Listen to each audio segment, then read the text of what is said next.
Traremos no dia de hoje uma discussão que vem sendo, inclusive, solicitado por partidos e dirigentes partidários, especialmente, a respeito da questão do preenchimento das cotas de gênero, preenchimento mínimo dos 30% e 70%, conforme o artigo 17 da Resolução 23.609/2019, que é a resolução dos registros de candidaturas para as eleições municipais 2020.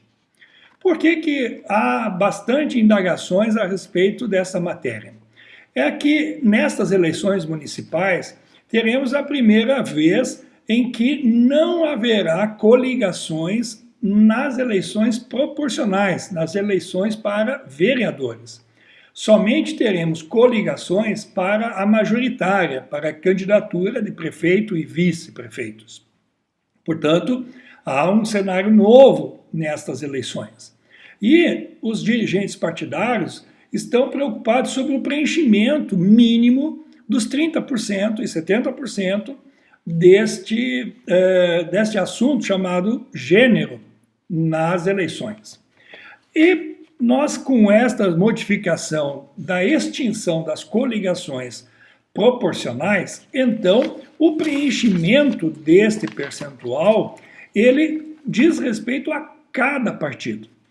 O parágrafo 2º do artigo 17 da citada resolução diz: do número de vagas resultante das regras previstas neste artigo, que é aquele percentual dos 150%, e também 200% do número de vagas, nós temos então aqui de que cada partido deverá preencher, ou preencherá, o texto é bem impositivo, preencherá o mínimo de 30% e o máximo de 70% para candidaturas de cada gênero.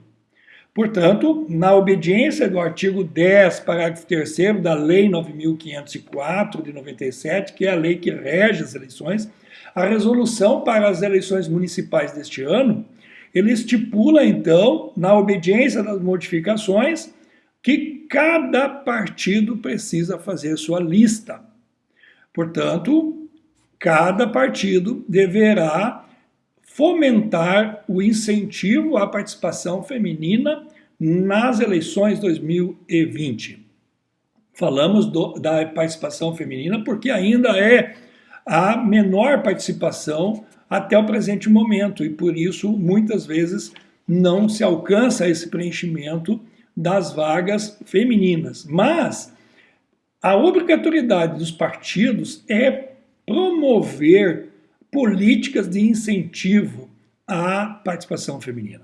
E prestem bem atenção, 2016 tivemos o cenário de milhares, mais de 5.000 ações no Brasil, em que se questionou a fraude no preenchimento das vagas dos 30% pelas mulheres, quando muitos partidos simularam esse preenchimento só para cumprir regra, cumprir tabela, e aquelas mulheres não fizeram a campanha. E os processos foram instalados e muitos correram o risco de perder mandatos, e outros perderam mandatos. A decisão recente do TSE é no sentido de que esta participação feminina ela precisa ser melhor cuidada e exige aí uma fiscalização do partido no exercício real de campanha. E como decidiu o TSE recentemente, nas eleições de 2016, quando cassou o mandato de todos os eleitos da coligação, agora, em 2020, não havendo coligação, poderá cassar os eleitos do partido. Portanto, prestem bem atenção que não haverá mais tolerância alguma com respeito a essa simulação de candidaturas femininas, quando não se tem um engajamento de fato e de verdade por parte das candidatas. Portanto, as candidatas que vão emprestar aí o seu nome só para cumprir tabela, corre risco de processos judiciais muito pesados, inclusive criminal, por conta de fraude e até numa configuração de crime eleitoral. Mas aquelas mulheres que têm engajamento político e desejam fazer realmente uma candidatura para conquistar uma vaga à vereadora, façam essa campanha com todos os cuidados e com todos os elementos necessários, como material de divulgação, material de campanha, santinhos, adesivos, cartazes, fazer programa de rádio e televisão onde há, e, sobretudo, gravar o programa gratuito das campanhas eleitorais. Dessa forma, estará resguardado o direito, sim, de participação tranquila e normal dentro das eleições. Com isso, então, fizemos os devidos alertas para que os partidos comecem o mais rápido possível a fazer essa configuração das candidatas, pré-candidatas interessadas em cumprir esse percentual mínimo dos 30% de cada gênero.